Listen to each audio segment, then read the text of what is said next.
Hello बच्चों। फिर से स्वागत है आप लोगों का हमारे चैनल पे। तो आशा करता हूं कि आप लोगों ने क्वाड्रेटिक इक्वेशन वाले वीडियो देखा हो और उससे कुछ सीखा भी होगा, कुछ बढ़िया जानकारी मिला होगा आप लोगों को। आज हम लोग जो है linear equation in two variable करेंगे।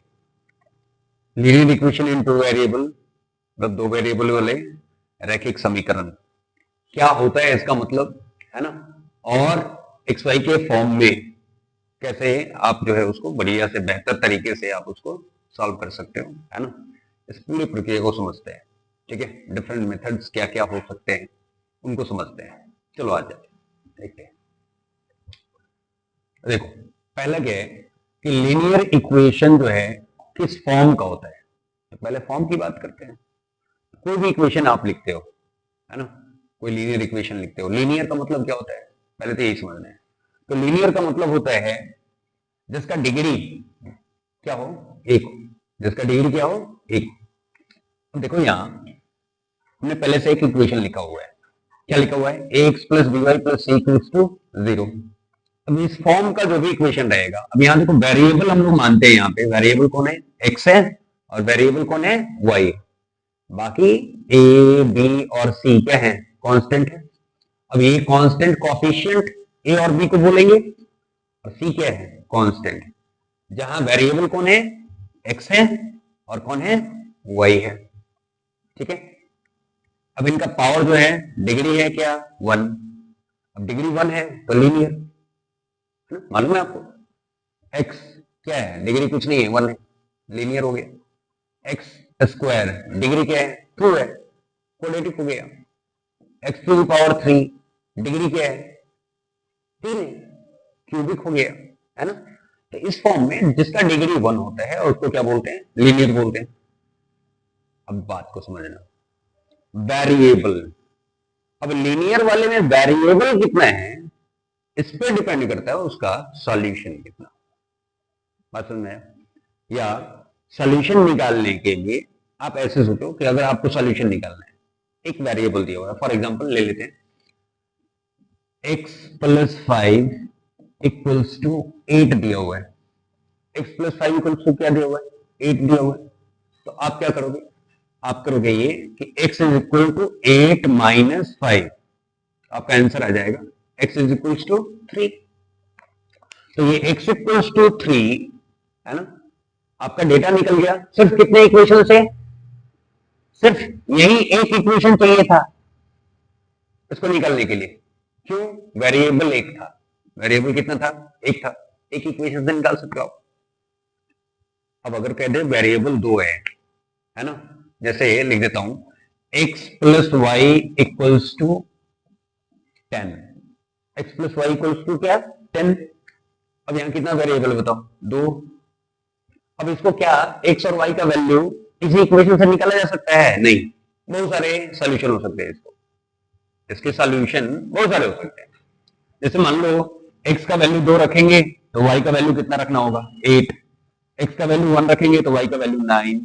x का वैल्यू अगर 3 रखेंगे तो y का वैल्यू 7। मतलब बहुत सारे हो सकते हैं सॉल्यूशन। ये तो पॉजिटिव नंबर ले रहे हैं हम लोग, नेगेटिव नंबर लेंगे तो और भी ज्यादा होंगे, है ना। कोई भी एक रियल नंबर अगर x और y है तो आप समझ पा रहे होंगे कि इसका इनफाइनाइट नंबर ऑफ सॉल्यूशन हो सकता है। तो एग्जैक्ट सॉल्यूशन तो हम लोग नहीं मिल रहा है। तो एग्जैक्ट सॉल्यूशन लाने के लिए हमें कम से कम कितना इक्वेशन चाहिए, दो, है ना। कितना इक्वेशन चाहिए, दो, क्योंकि यहां वेरिएबल कितना है, दो। चलो एक बात तो समझ में आ गई होगी कि जितने वेरिएबल होते हैं उतने इक्वेशन चाहिए होते हैं, क्या करने के लिए, उसको सॉल्व करने के लिए। अगर एक वेरिएबल है तो एक इक्वेशन से आपका काम चल जाएगा, आप एक इक्वेशन से उसका आंसर निकाल सकते हो, उसकी वैल्यू को निकाल सकते हो। अगर दो वेरिएबल वाला है तो कितना इक्वेशन चाहिए, दो इक्वेशन चाहिए, ताकि आप उसको क्या करो, सॉल्व करो। ठीक है। तो अभी हम लोग बात कर रहे हैं linear equation in two variable का। ठीक है। तो ऐसे लीनियर इक्वेशन कितने चाहिए होंगे, दो चाहिए होंगे। ठीक है। चलो एक चीज हो गया सॉल्यूशन के लिए। दूसरा क्या है, एक लीनियर इक्वेशन करता क्या है, एक लीनियर इक्वेशन जो है एक लाइन को रिप्रेजेंट करता है। एक लीनियर इक्वेशन किसको रिप्रेजेंट करता है, एक लाइन को रिप्रेजेंट करता है। मतलब कोई भी लीनियर इक्वेशन दिया रहेगा उसका एक लाइन जरूर बनेगा। ठीक है, तो मान लो दो लीनियर इक्वेशन है तो कितने लाइन बनेंगे? दो। दो लीनियर इक्वेशन है तो कितने लाइन बनेंगे? दो। अगर वो लाइंस एक दूसरे को कहीं काटते हैं, इंटरसेक्ट करते हैं, तो जिस पॉइंट पे वो इंटरसेक्ट करेंगे वही उसका क्या होगा? सॉल्यूशन। ठीक है, जिस पॉइंट पे दो लाइन एक दूसरे को काटेंगे, मीट करेंगे, इंटरसेक्ट करेंगे, वही पॉइंट क्या होगा? वही होगा उनका सॉल्यूशन। समझ में आया? तो दो तीन चीजें दिमाग में रखना है कि लीनियर इक्वेशन उसका मतलब है डिग्री क्या होना चाहिए वेरिएबल का? 1। अगर दो वेरिएबल का लीनियर इक्वेशन है तो आपको सॉल्व करने के लिए कितने इक्वेशन चाहिए? 2। और प्रत्येक लीनियर इक्वेशन जो है एक लाइन को रिप्रेजेंट करता है, ये हमारे दिमाग में होना चाहिए। बात समझ में आ गई? चलो फिर आगे करते हैं।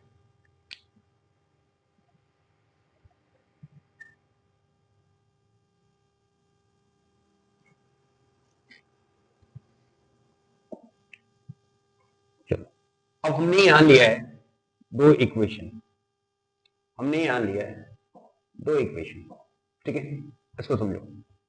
एक equation, equation number first, equation number first और इक्वेशन नंबर सेकंड, दो इक्वेशन लिया है। तो इसको रिप्रेजेंट करने के लिए मान लो एक इक्वेशन लिखा हमने, जैसे लिख देता हूं मैं 5x + 2y = 10 ले लिया, एक इक्वेशन ले ली। कैसा भी एक और इक्वेशन लेता हूं मैं, 4x + 3y = 15, एक दूसरा इक्वेशन ले लिया हम लोगों ने। ठीक है, अब यहां देखो तो x का कॉफिशिएंट तो यहां भी है, y का कॉफिशिएंट यहां भी है, यहां भी आप देख रहे हो x का कॉफिशिएंट है, यहां y का कॉफिशिएंट है। ठीक है, तो दो इक्वेशन को अलग दिखाने के लिए आप क्या करोगे? तो आप देख रहे हो यहां x, मतलब ये फर्स्ट इक्वेशन, इक्वेशन फर्स्ट में x का कॉफिशिएंट क्या है? 5। इक्वेशन सेकंड में x का कॉफिशिएंट क्या है? 4, है ना? तो इसका मतलब ये हुआ कि x का कॉफिशिएंट यहां भी है, यहां भी है, तो इसको रिप्रेजेंट कैसे करेंगे? तो रिप्रेजेंट करने के लिए फर्स्ट इक्वेशन और सेकंड इक्वेशन लिखते हैं। ठीक है, तो आप यहां देखो, इस इक्वेशन में हम लोगों ने क्या किया है? a1x लिखा है, b1y लिखा है, c1 लिखा है। मतलब इक्वेशन फर्स्ट का कांस्टेंट टर्म, इक्वेशन फर्स्ट का y का जो कॉफिशिएंट है उसको b1 से डिनोट किया है, इक्वेशन फर्स्ट के x के कॉफिशिएंट को a1 से डिनोट किया है। उसी तरह से सिमिलरली इक्वेशन सेकंड में x के कॉफिशिएंट को a2 से डिनोट किया है, इक्वेशन सेकंड के y के कॉफिशिएंट को b2 से डिनोट किया है, और इक्वेशन सेकंड में जो कांस्टेंट टर्म है उसको c2 से डिनोट किया है। ठीक है, तो अब क्या इन दोनों इक्वेशन को लेके हम लोग ऐसा पता कर सकते हैं क्या इसका क्या सॉल्यूशन हो सकता है, इसके कितने सॉल्यूशन हो सकते हैं, है ना? दो लाइन कितने जगह पे कटता है, क्या दो लाइन एक से ज्यादा पॉइंट को काट सकता है या नहीं, या एक से ज्यादा पॉइंट्स पे मिल सकता है या नहीं, या एक पॉइंट पे मिलता है, या कहीं हो सकता है कि मिले ही ना, उसे पैरेलल चले जाता हो, है ना? ऐसा भी हो सकता है ना? तो हम लोग देखते हैं आगे कि क्या हो सकता है, क्या क्या पॉसिबिलिटीज हैं। ठीक है, अब देखो, मान लेते हैं एक इक्वेशन, एक इक्वेशन कोई भी इक्वेशन ले, फॉर एग्जाम्पल x + y = 5, है ना? x + y = 5। अब यहां क्या है, x का वैल्यू y का वैल्यू दोनों मिला के क्या होता है? 5 होता है। तो इसका एक लाइन बनेगा कि नहीं बनेगा? बनेगा, इसका एक लाइन बनेगा, लेकिन वो लाइन जाता कहां से होगा? तो हम लोग डिफरेंट वैल्यू ऑफ x और डिफरेंट वैल्यू ऑफ y को यहां से क्या कर सकते हैं? रिप्रेजेंट कर सकते हैं। ठीक है, जैसे फॉर एग्जांपल अगर x का वैल्यू 0 लेते हैं तो y का वैल्यू क्या हो जाएगा? 5, तब जाके दोनों मिलके क्या बनेगा? 5। x का वैल्यू अगर 1 लेते हो तो y का वैल्यू क्या लेना होगा? 4 लेना होगा। 4 + 1 कितना हो गया? 5। है ना। यहां देखो, अगर 2 लेते हो x का वैल्यू तो y का वैल्यू क्या हो जाएगा 3, तो 2 प्लस 3 कितना होगा 5 अगेन। मतलब ऐसे डिफरेंट बहुत सारे पॉइंट्स आपको मिल रहे हैं, और x एक्सिस को डिनोट कर रहा है, y एक्सिस को डिनोट कर रहा है। तो आप जानते हो पॉइंट्स क्या क्या है, यहाँ x और y का पॉइंट्स कौन कौन से पॉइंट्स मिल रहे हैं आपको। आपको मिल रहा है 0 5, आपको मिल रहा है 1 4, आपको मिल रहा है 2 और 3, है ना। अब इन पॉइंट्स को आप जानते हो एक लाइन बनाने के लिए 2 ही पॉइंट्स काफी है ना। तो इसका मतलब ये हुआ कि हम लोग कोई भी इक्वेशन अगर हम लोगों को दिया हुआ है, लीनियर इक्वेशन दिया हुआ है, तो वो एक लाइन को रिप्रेजेंट करेगा। किसको रिप्रेजेंट करेगा, लाइन को रिप्रेजेंट करेगा। इसका मतलब x प्लस वाई का भी एक लाइन बनेगा, है ना। अब सोचो, अगर यहाँ y का वैल्यू 0 लेते, x का वैल्यू 5 लेते, तो y का वैल्यू क्या हो जाता, y का वैल्यू 0 हो जाता, इक्वल्स टू क्या हो जाता, इक्वल्स टू सॉरी क्या हो जाता 5 हो जाता, है ना। इसका मतलब एक पॉइंट आपको मिलेगा 5 और क्या 0। अब देखो, अगर ग्राफ पे प्लॉट करोगे, मान लो कि ये वाला पॉइंट 5 है, 1 2 3 4 5, यहां भी मान लेते हैं कि ये वाला पॉइंट 5 है फॉर एग्जाम्पल। यहां करोगे ना आप 1 2 3 4 ऐसे करके 5, यहां भी 1 2 3 4 एंड 5, 1 2 3 4 एंड 5, ठीक है। अब आप बताओ, ये 0 5 पॉइंट जो है ये कहां आएगा, 0 5 मतलब x में 0 y में 5, ये पॉइंट होगा क्या, होगा। अब ये वाले पॉइंट को आप डिनोट करो थोड़ा, 5 0 को, 5 0 ये है। अगर इन दोनों लाइंस को मिला दिया जाए तो आप क्या ऑब्जर्व कर दो, देखो तो, ये वाला लाइन पे ही ये वाला पॉइंट है कि नहीं, ये वाला पॉइंट है कि नहीं, जो कि इस पॉइंट का कोऑर्डिनेट क्या है, कोऑर्डिनेट है 1 और 4। देखो आया है कि नहीं आया है। अगर हम लोग बोले कि इस पॉइंट का कोऑर्डिनेट क्या है, देखो तो, ये 3 के सामने है, ये 2 के सामने है, कितना है भाई 2 3, है ना। तो 2 3 जो है आपका आया है कि नहीं आया, देखो आया। बात समझ में आ रही है, बहुत सारे पॉइंट्स हो सकते हैं। अगर हम लोग यहाँ 3 को कैलकुलेट करें, यहाँ 3 को कैलकुलेट करें, तो आप देख पा रहे होगे कि ये वाला पॉइंट जो है ये क्या है 3 2 है। तो आप यहाँ देखो 3 और 2, अगर x का वैल्यू अगर हम लोग 3 लेते हैं, y का वैल्यू 2 लेते हैं, 3 प्लस 2 भी क्या आएगा 5 आएगा। मतलब अगर किसी दो पॉइंट्स को मिला देंगे और उससे जो लाइन बनेगा, उसी लाइन के सारे पॉइंट्स आपको मिल जाएंगे, है ना। इसका मतलब किसी लाइन को ड्रॉ करने के लिए, मतलब किसी इक्वेशन का, कोई भी लीनियर इक्वेशन का अगर आपको लाइन बनाना है, तो आपको कितने कम से कम कितने पॉइंट चाहिए, 2 पॉइंट चाहिए। और अगर वो 2 पॉइंट्स आपके पास हैं, आप जानते हो वो 2 पॉइंट्स क्या हैं, तो आप उन दोनों पॉइंट्स को क्या कर लेंगे, एक लाइन के रूप में ड्रॉ कर लेंगे, है ना। वही उस इक्वेशन का क्या होगा, लाइन होगा, है ना। इसको और थोड़ा बेहतर तरीके से समझते हैं।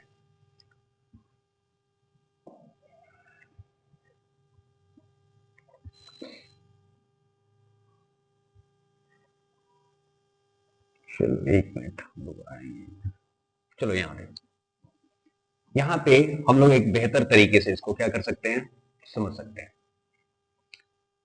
फॉर एग्जाम्पल, ठीक है, मान लो अभी हम लोगों ने कोई लाइन लिया हुआ, कोई इक्वेशन लेते हैं, पहले एक इक्वेशन लेते हैं या कोई लाइन मिला देते हैं, ठीक है।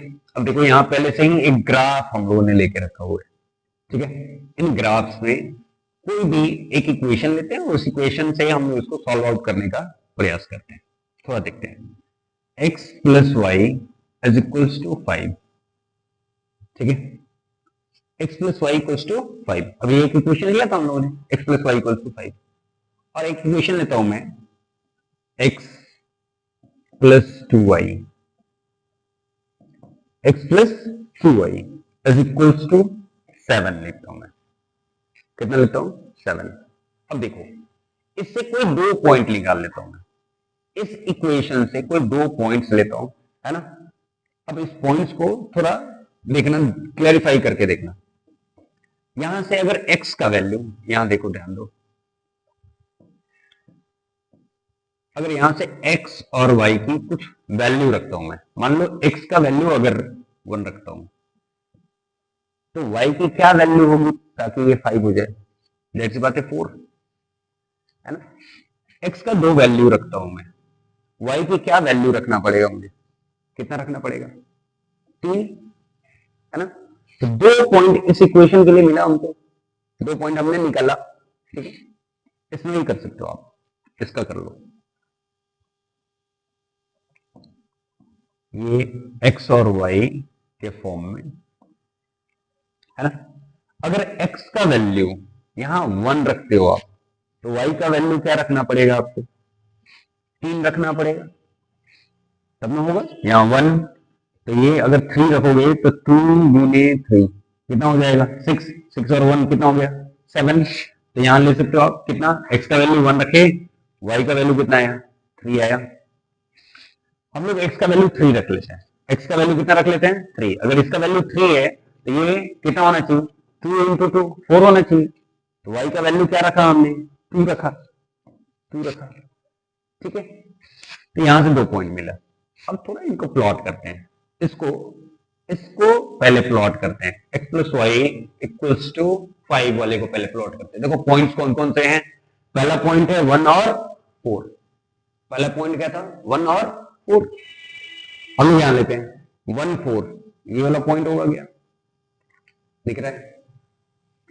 अगला 2 और 3 है, 2 और 3, यहां देखो 2 3, ये वाला पॉइंट होगा क्या? है ना। इस फॉर्म में आप देखोगे कि यहां एक लाइन ड्रॉ कर सकते हो आप, यहां एक लाइन ड्रॉ कर सकते हो आप, ऐसे कुछ ये लाइन जाएगा, है ना। मिलाओ,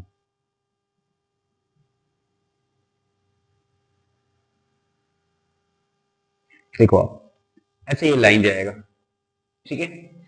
ये पॉइंट्स कौन कौन से थे? 1 4, ये वाला पॉइंट था आपका 1 4, और एक पॉइंट था आपका 2 3, 2 और 3, ये वाला पॉइंट था आपका 2 3,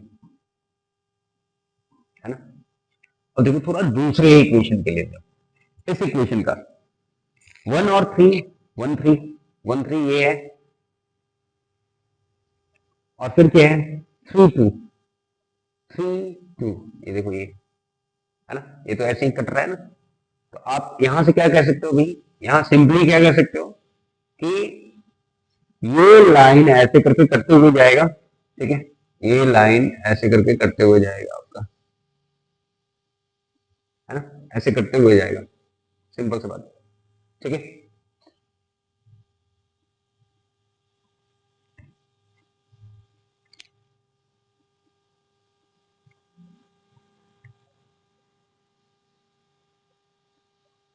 ठीक है। अब आपने देखा ये दो लाइन, ये जो लाइन था, ये इसका इक्वेशन क्या था भाई? X plus y equals to 5, ठीक है। और इस लाइन का इक्वेशन क्या था? ये किस पॉइंट्स को मिलाने से बना है? इस पॉइंट को मिलाने से बना है, तो इसका इक्वेशन क्या था? X plus 2y equals to 7। तो इस लाइन का इक्वेशन है x plus 2y is equals to 7, ठीक है। तो आपने क्या देखा? दो इक्वेशन से दो लाइन बना, दो लाइन कहां इंटरसेक्ट करता है? यहां, ये पॉइंट क्या है? 3 2, ये पॉइंट क्या है? 3 2। तो 3 2 इन दोनों का सॉल्यूशन है, मतलब x का वैल्यू 3 और y का वैल्यू 2, ठीक है। चेक करो, अगर यहां x का वैल्यू 3 रखते हैं, y का वैल्यू 2 रखते हैं, 3 प्लस 2 कितना हो जाएगा? 5 आ जाएगा। यहां देखो x का वैल्यू 3 रखो, y का वैल्यू 2 रखो, तो 3 प्लस 4 7 आ जाएगा। देखा, ऐसे इक्वेशंस को हम लोग क्या कर सकते हैं? सॉल्व कर सकते हैं, निकाल सकते हैं। लेकिन ये जो प्रोसीजर है ये क्या है? Graphically representation. ये हम लोगों ने ग्राफ के थ्रू उसका क्या कर लिया? वैल्यू निकाल लिया, ठीक है। चलो आगे देखते हैं।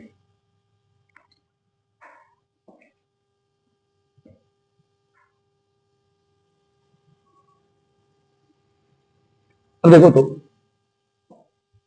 अगर मैं बोलूं हमारे पास दो इक्वेशन है, we have two given equation, कौन कौन सा? एक इक्वेशन दिया हुआ है a1x प्लस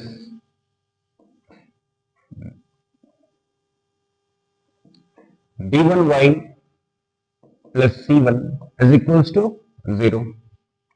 दूसरा इक्वेशन है a2x plus b2y plus c2 is equals to 0। अभी बताया था आप लोगों को कि एक फर्स्ट इक्वेशन के लिए हम लोग 1 का यूज करेंगे उसके कोफिशिएंट और कांस्टेंट को दिखाने के लिए, और सेकंड इक्वेशन के लिए हम लोग 2 का यूज करेंगे, जैसे a2 b2 और c2 उसके कोफिशिएंट को दिखाने के लिए, है ना। तो तीन केसेस हो सकते हैं, है ना, तीन केसेस हो सकते हैं। पहला केस तो ये हो सकता है कि इनके कोफिशिएंट का, x के कोफिशिएंट का रेशियो, y के कोफिशिएंट का रेशियो और कांस्टेंट का रेशियो, ठीक है। x का कोफिशिएंट कौन है? a, तो पहला इक्वेशन के लिए a1, दूसरा इक्वेशन के लिए a2। y का कोफिशिएंट है b1 और यहां क्या है b2, और कांस्टेंट टर्म फर्स्ट इक्वेशन में क्या है c1 और दूसरे इक्वेशन में क्या है c2। अब इनके रेशियो से हम पता कर सकते हैं कि क्या उसका सॉल्यूशन हो सकता है या नहीं हो सकता है, या वो दोनों जो लाइन फॉर्म करेंगे वो एक दूसरे को काटेंगे या नहीं काटेंगे, मतलब इंटरसेक्ट करेंगे या नहीं करेंगे, ये पता किया जा सकता है, ठीक है। तो इसका आधार क्या है, कैसे इसको चेक कैसे करेंगे कि कौन एक जगह कटेगा, कौन बहुत सारी जगहों पे कटेगा, या कौन पैरेलल जाएगा, ये कैसे चेक किया जा सकता है इसके आधार पे। तो पहला प्रोसेस क्या है, पहले आप देखेंगे क्या, a1 by a2 b1 by b2 के इक्वल अगर नहीं है, मतलब x के कोफिशिएंट का रेशियो y के कोफिशिएंट के रेशियो के इक्वल नहीं है, तो कंडीशन ये होगा कि यहां यूनिक सॉल्यूशन बनेगा। यूनिक सॉल्यूशन का मतलब क्या होता है? One solution. कितना solution? One solution, only one solution. और लाइन जो होगा वो इंटरसेक्टिंग होगा, लाइन जो होगा वो क्या होगा? इंटरसेक्टिंग लाइन होगा, मतलब दो लाइन एक दूसरे को एक पॉइंट पे क्या करेगा? काटेगा, इंटरसेक्ट करेगा, ठीक है। दूसरा केस क्या है? दूसरा केस है कि आप यहां देखो a1 by a2 is equal to b1 by b2 but not equal to c1 by c2। तो जब ये केस होगा तो उसका कोई सॉल्यूशन नहीं होगा, कोई सॉल्यूशन नहीं होगा। इसका मतलब क्या है कि दोनों लाइन एक दूसरे को कभी काटेगा ही नहीं, कभी इंटरसेक्ट करेगा ही नहीं। तो इंटरसेक्ट जो इंटरसेक्ट नहीं करेगा कभी, वो क्या है? पैरेलल लाइन, है ना। क्या होगा ये लाइंस क्या होंगे? पैरेलल होंगे, पैरेलल जाएंगे, ये कभी एक दूसरे को इंटरसेक्ट नहीं करेगा, एकदम पैरेलल निकल जाएगा, ठीक है। तो आप कह सकते हो कि इसका कोई सॉल्यूशन नहीं होगा, नो सॉल्यूशन, और लाइंस जो होंगे वो एक दूसरे के पैरेलल होंगे, ठीक है। वो एक दूसरे को कहीं काटेंगे ही नहीं, कहीं मिलेंगे ही नहीं, ठीक है। एक तीसरा केस है अब कि जब तीनों बराबर हो, a1 by a2 is equal to b1 by b2 is equal to c1 by c2। तो इस केस में क्या हो सकता है? बहुत सारे सॉल्यूशन मिल सकते हैं, बहुत सारे, many solution, infinite number of solution, ठीक है। और इसमें क्या होगा? एक लाइन दूसरे लाइन को कोइंसाइड करेगा, मतलब क्या है कि अगर आप एक लाइन ड्रॉ करते हो, एक लाइन ड्रॉ किया, इसी के ऊपर एक दूसरा लाइन भी आएगा, मतलब बहुत सारे पॉइंट्स पे ये दोनों लाइन एक दूसरे को काट रहे हैं, इनफाइनाइट नंबर ऑफ पॉइंट्स पे ये क्या कर रहे हैं? काट रहे हैं, ठीक है। इसलिए इसको बोलते हैं मेनी सॉल्यूशन, ठीक है। एक और बात, खास बात, जिसका सॉल्यूशन होता है वो चाहे एक सॉल्यूशन हो चाहे बहुत सारे सॉल्यूशन हो, एटलीस्ट सॉल्यूशन तो है। तो जिसका सॉल्यूशन है उसको बोलते हैं कंसिस्टेंस। क्या बोलते हैं उसको? कंसिस्टेंस बोलते हैं।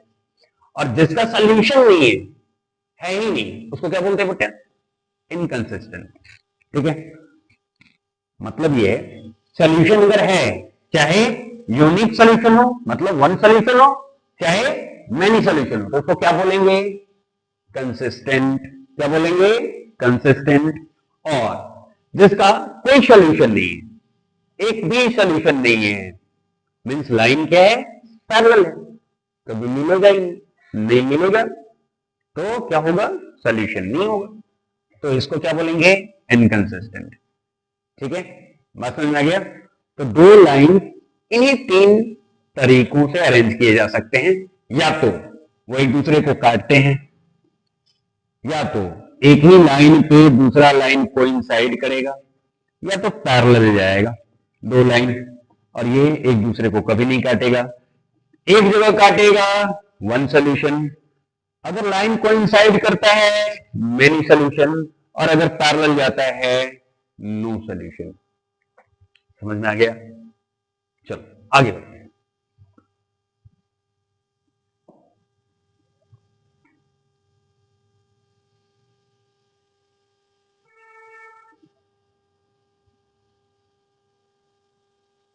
चलो अब हम लोगों को आता है भाई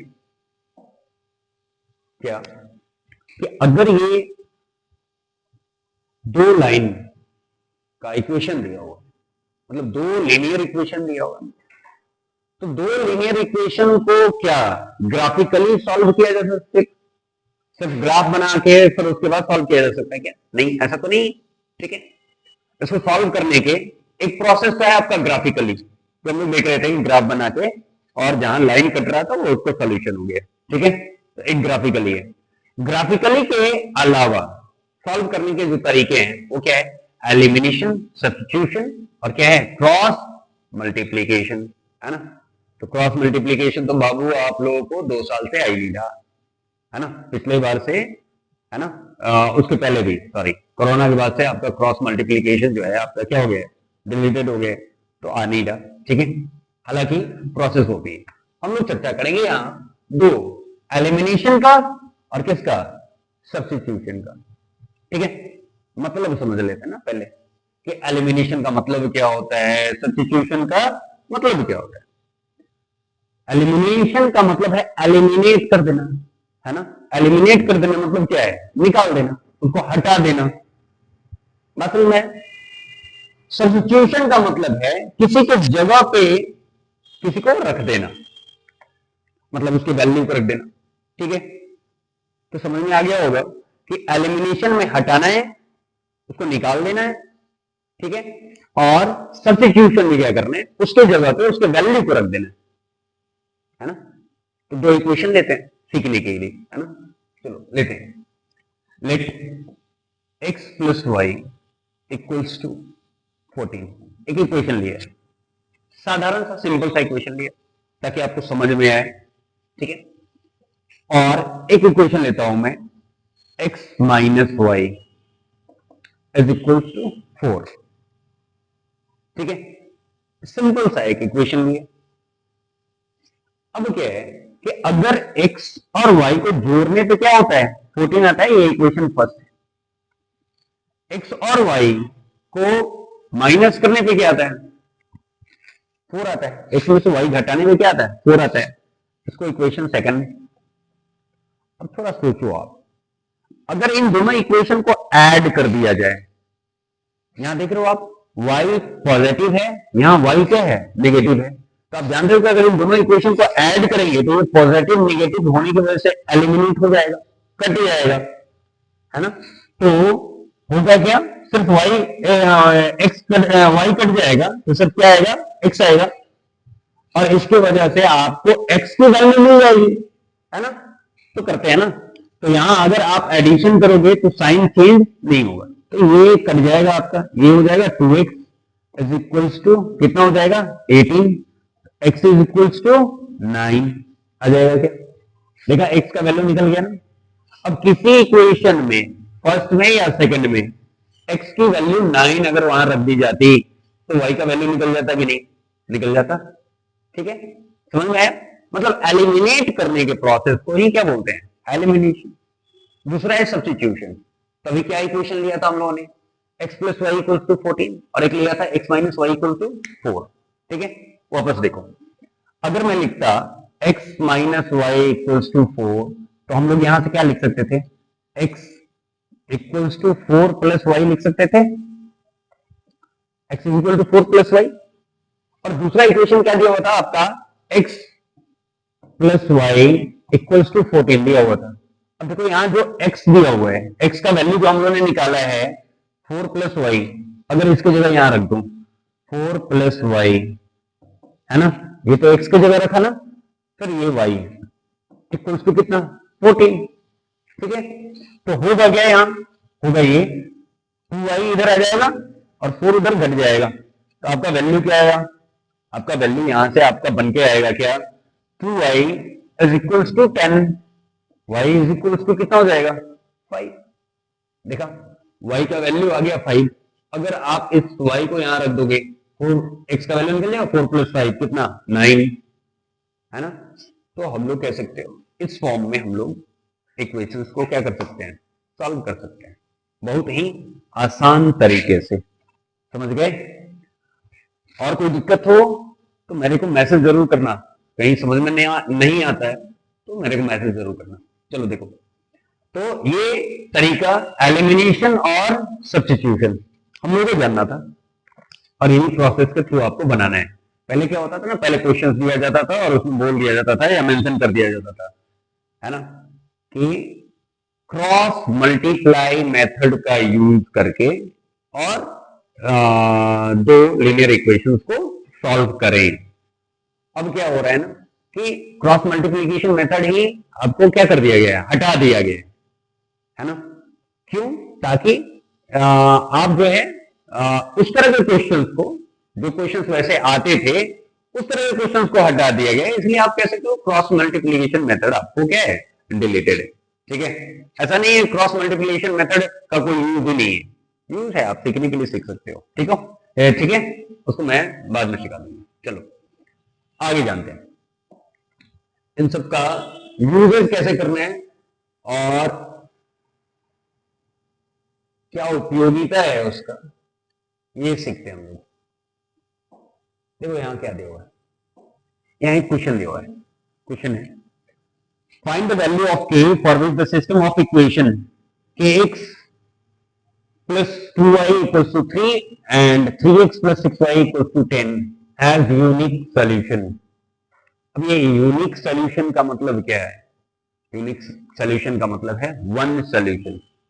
कितना सॉल्यूशन, वन सॉल्यूशन। अब एक सॉल्यूशन है तो एक सॉल्यूशन के लिए कंडीशन क्या है, तो अभी पढ़ाया था बेटा पीछे, ध्यान दो, अभी पीछे पढ़ाया था आपको कि अगर यूनिक सॉल्यूशन है तो उसके लिए रिलेशन होना चाहिए a1 by a2 is not equal to b1 by b2। समझ गए, ये कंडीशन था a1 by a2 is not equal to b1 by b2। अब यहां से देखो, आपको पहले यहां लिख लो a1 का वैल्यू क्या है, यहां पहला इक्वेशन का जो x का कॉफिशिएंट है वो a1 है, तो x का कॉफिशिएंट है कितना k, a2 दूसरा इक्वेशन का x का कॉफिशिएंट कितना है 3, 3 लिख लिया, इज नॉट इक्वल टू। अब देखो पहला इक्वेशन y का कॉफिशिएंट क्या है 2, लिख लिया, दूसरा इक्वेशन में y का कॉफिशिएंट क्या है 6, लिख लिया। एक बात हमेशा ध्यान रखना, वो ये है कि जो भी वैल्यू यहां दिया हुआ है उसका कॉफिशिएंट जब भी आप लिखोगे, ठीक है, तो ध्यान देना उसका साइन जरूर लिखना। यहां साइन क्या था, प्लस था, यहां भी प्लस था, यहां भी प्लस था, यहां भी प्लस था, तो मैंने लिख दिया ऐसे। अगर यहां माइनस होता तो मैं साइन यहां लिखता, माइनस भी लिखता, बात समझ में आ रही है, ठीक है। एक और एग्जांपल ले लेंगे ना, कोई दिक्कत नहीं। तो यहां देखो, तो अब यहां हम लोग क्या कर सकते हो, k is not equals to 2/6 into 3, 3 2 6 and 6 eliminate हो जाएगा, कितना आएगा 1, मतलब k is not equal to 1। मतलब ये हुआ कि k का वैल्यू 1 नहीं होना चाहिए, 1 के अलावा कुछ भी रख दोगे तो ये यूनिक सॉल्यूशन आएगा, लेकिन 1 रख दोगे तो यूनिक सॉल्यूशन नहीं आएगा, ये बात ध्यान देना। इज नॉट इक्वल टू है मतलब k का वैल्यू 1 के बराबर नहीं होना चाहिए, मतलब 1 के अलावा कुछ भी हो सकता है, 1 नहीं हो सकता। बात समझ में आ गया, चलो आगे देखते हैं। अब क्या है क्वेश्चन, क्या देता है क्वेश्चन, कहता है find the value of k for which the pair of linear equation has no solution. No solution, है ना। नो सोल्यूशन के लिए क्या लेना चाहिए हम लोगों को, कंडीशन क्या होना चाहिए, कंडीशन होना चाहिए a1 by a2 is equal to b1 by sorry is equals to b1 by b2 is not equals to c1 by c2, है ना। तो हम लोग यहां देख रहे हैं एक तो रिलेशन है ना ये वाला, अब उसके बाद देखो k का वैल्यू कहां लेना है, यहाँ फर्स्ट में है ना, थर्ड में भी है, तो पहले यहां लिख लो a1 क्या है, b1 क्या है, c1 क्या है। a1 बराबर क्या है बेटा k, a2 बराबर क्या है बेटा, a2 बराबर यहां देखो 12, b1 इक्वल टू क्या है, b1 इज इक्वल्स टू क्या है 3, यहां देखो b1 इक्वल्स टू क्या है, b2 इक्वल्स टू क्या है, क्या है, ठीक है। अच्छा c1 का जरूरत भी है क्या, नहीं है, यहीं से निकल जाएगा, c1 का जरूरत नहीं है, तो यहां लिखो a1 by a2 k upon 3 is equals to 12 upon k, now cross multiply k square equals to 36, k is equals to plus minus root under, इसको अभी बाद में निकालेंगे हम लोग, 36 का root under that is equal to plus minus 6। अब यहां देखो यहां k का वैल्यू क्या होना चाहिए था, जिसके लिए ये क्या होना चाहिए, इसका नो सॉल्यूशन होना चाहिए, ठीक है। अब यहां ध्यान दो, यहां दो वैल्यू है, एक प्लस में 6 और एक माइनस में 6, अगर मान लो यहां आप प्लस में 6 लेते हो तो यहां भी प्लस में 6 लोगे 6, तो ये कितना हो जाएगा, रेशियो क्या हो जाएगा 6 रेशियो 12 मतलब 1:2, यहां 3 रेशियो 6 मतलब 1:2 आ गया। दूसरा अगर -6 में लेते, यहां माइनस रखते तब भी आता, यहां -6 लेते -6/12, यहां लेते 3/-6, तो ये आता तो ही 1/2, लेकिन क्या होता नेगेटिव होता, क्या होता नेगेटिव आता, बात समझ में आया, ठीक है। तो ध्यान रखेंगे कि जो पूछता है नो सोल्यूशन पूछा है तो इसके लिए कंडीशन क्या है उसको रखेंगे, एक सोल्यूशन पूछता है तो उसके लिए कंडीशन क्या है उसको रखेंगे, अगर मेनी सोल्यूशन कहता है तो उसके लिए कंडीशन रखेंगे, मेनी सोल्यूशन के लिए क्या कंडीशन होता है a1 by a2 is equal to b1 by b2 is equal to c1 by c2, सारे के सारे क्या होंगे बराबर होंगे, समझ में आया। चलो आगे देखते हैं,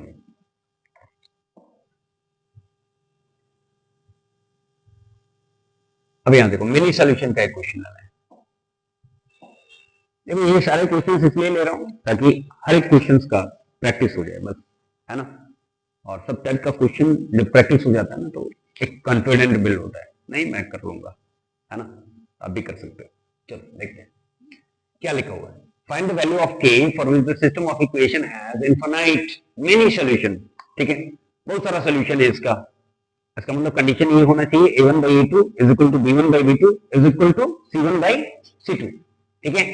तो पहले a लिख लो, a1 is equal to 2, b1 is equals to 3, c1 is equals to, अभी यहां देखो ध्यान देना, इक्वेशन के इधर 7 है, 7 को इधर लेके आओगे तो क्या होगा -7, ध्यान देना यहां -7 लिखेंगे। अब देखो a2 सेकंड इक्वेशन का a2 क्या है k + 1, b2 क्या है 2k - 1 और c2 क्या है, देखो ये पूरा इक्वेशन को इधर लेके आओगे तो -4k + 1, ये होगा क्या, है ना। अब किसी एक से भी आप वैल्यू निकाल सकते हो, इसके लिए कंडीशन होना चाहिए फॉर मेनी सॉल्यूशन, क्या a1 by a2 is equals to b1 by b2 is equals to c1 by c2, है ना। अब किसी को अब a1 by a2 equal to c1 by c2 लिख लो, या a1 by a2 equal to b1 by b2 लिख लो, या b1 by b2 equal to c1 by c2 लिख लो, कहीं से वैल्यू निकाल लो, जहां जहां ये जिसका वैल्यू जहां भी आपको k का वैल्यू मिल रहा है कि k रखने से वहां आता है तो उसको निकाल लो, ठीक है, सिंपल सिंपल। अब देखो यहाँ कैसे a1 by a2 का वैल्यू मतलब 2 by k + 1 is equals to d1 by d2 यहाँ 3 by 2k minus 1। Cross multiply हो जाएगा क्या? तो क्या आएगा यहाँ क्रॉस मल्टीप्लाई हो जाएगा तो 4k minus 2 is equals to 3k plus 3 और सॉल्व कर लो। ये 4k माइनस 3k आएगा ना इधर तो k हो जाएगा और ये 2 उधर जाएगा तो 2 माइनस में उधर जाएगा प्लस में हो जाएगा 3 प्लस 2 कितना हो जाएगा 5।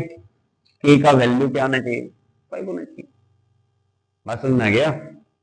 चलो